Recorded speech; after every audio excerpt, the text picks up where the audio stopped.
Jumpa lagi dengan saya Yohana dalam acara ABLM. Anda bertanya, Lasma menjawab. Hari ini kita lanjutkan pertanyaan dari saudara Maria Christine Salatiga. Pertanyaan yang kedua ya. Bagaimana cara memulihkan hati dan pikiran kita yang terluka? Mungkin akar kepahitan gitu ya Bu ya? Nah, gimana Bu? Berarti dia punya sisi gelap dari dalam kandungan. Satu. Kedua, waktu dia dilahirkan. Ketiga, dia punya pertumbuhan. Keempat, dalam dia berumah tangga. Nah makanya bagaimana memulihkan hatinya? Dari mana dulu? Biasanya itu ada dosa dari dalam kandungan. Contoh, jangan Ibu Maria Christine ya. Saya pribadi nih dari dulu pokoknya dari awal pertama podcast saya pribadi aja lah ya. Saya dalam kandungan udah ditolak sama oma saya, opung gitu loh. Dan kelahiran saya diinginkan seorang laki-laki. Berarti kan dari dalam udah terluka. Makanya bagi yang rumah tangga dari janin nol, kalau bisa jangan ada pertengkaran, jangan ada luka dengan siapapun juga ya. Ternyata apa? Lahirlah saya ke bumi ya normal, sakit. Berjalan dengan waktu ada pemulihan. Karena saya dibawa kemana-mana, ke dukun, ditanya orang-orang pintar, ya kan? Tapi dengan pertumbuhan itu dalam saya luka dalam kandungan, saya istilahnya punya kenakalan, punya keterlambatan dalam pembelajaran. Itu dia. Tiba-tiba saya ketemu seorang mentor. Saya diarahkan. Kebetulan lagi saya cari tempat ibadah yang bagaimana mengubah hidup saya punya paradigma yang benar. Ketemulah dengan pembicara dari berbagai macam negara atau berbagai macam kota yang punya karunia masing-masing. Tapi di saat altar call saya masuk ke dalam sambil saya dilayani pelepasan. Tapi jangan banget di pelepasan lo ya, kalau kamu gak jaga hatimu. Nah, banyak kan orang minta dibuatin, banyak kan orang minta pelepasan, tapi dia nggak menjaga. Itu dia nggak boleh. Oh, bisa balik lagi itu Bu Ya, makanya kembali lagi nih ya. Bagaimana kita memulihkan hati? Bangun jam, doa, baca Alkitab, ada pujian dan penyembahan. Kalau bisa, diikut sertakan dengan puasa. Karena Alkitab katakan apa? Hanya dengan jenis ini. Jenis ini apa? Kita minta pelepasan atau kita minta berkat, minta dengan apapun, dengan puasa. Kembali memulihkan hati kita yang tahu. Masih enggak sisi gelap? Contoh, saya kembali lagi ya. Hari itu lagi ngetren Abraham Leo tentang hati Bapak dari pengembangan Pastor Niko. Pernah dengar nggak? Yang dari Grogol. Dari itu ya Bapak Leo, Ya. Edi Leo. Bukan. Ini gembala dari Grogol ya. Saya kena berjemaat di gereja Pastor Niko. Hari itu jemaat ada sampai istilahnya saya ikut dibayarin 1 juta ya kalau nggak salah di puncak. Tentang hati Bapak, apa sih hati Bapak gitu tuh. Tak ikutin hari pertama, hari kedua, waduh saya gak kuat, nangis. Maaf, Bapak saya kan sudah di kuburan. Saya tidak berdamai dengan Bapak saya. Tuhan ingetin gitu tuh. Kamu kan masih luka sama Bapakmu gini. Saya seorang pelayan loh, misionaris keliling-keliling loh.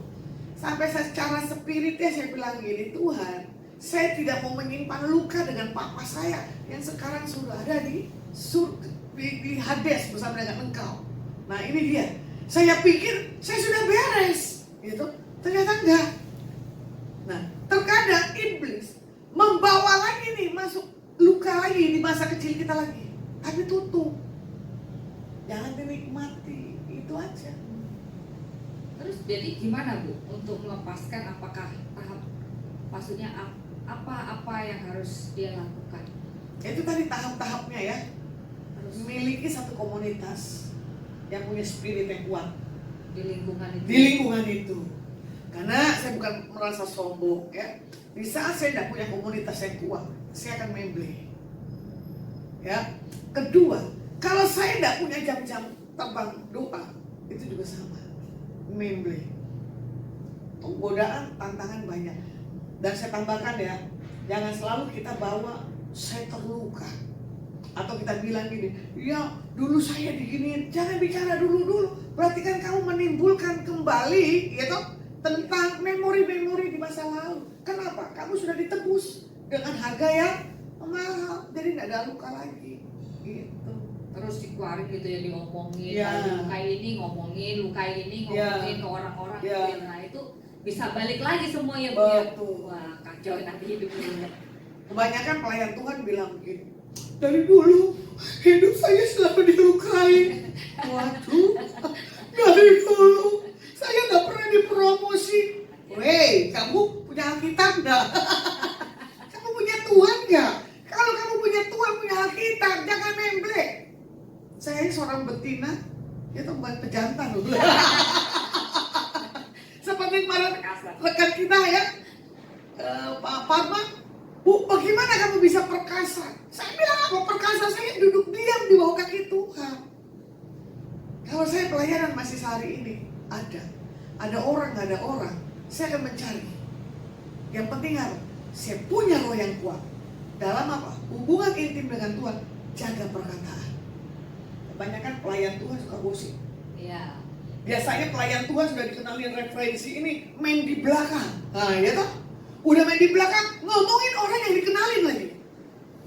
Kalau saya kan berapa kali baru mau masuk udah dicemburuin. Jadi kalau orang yang mengatakan dia Lasma cemburu tuh sama dia, iri. Sorry, tolong segala senang. Lasma tuh udah ada kata cemburu. Dunia itu gak sempit bagi saya. Karena apa?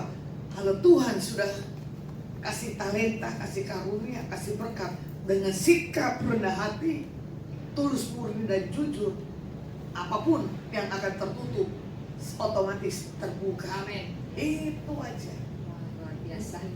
Jadi memang lingkungan dari Ibu Ya. itu penting sekali. Betul. Ya buat saudara Maria Christine ini. Ya. Orang-orang yang punya fire doa yang kuat. Betul. Jadinya ya kepahitan itu ya, luka-luka itu tersingkir ya Bu ya di hadapan Tuhan.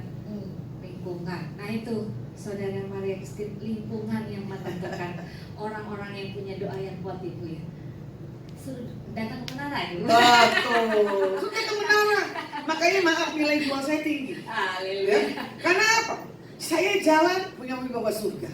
Amin. Saya menata punya wibawa surga. Saya punya perkataan punya wibawa surga. Jangan cari pemimpin yang begini.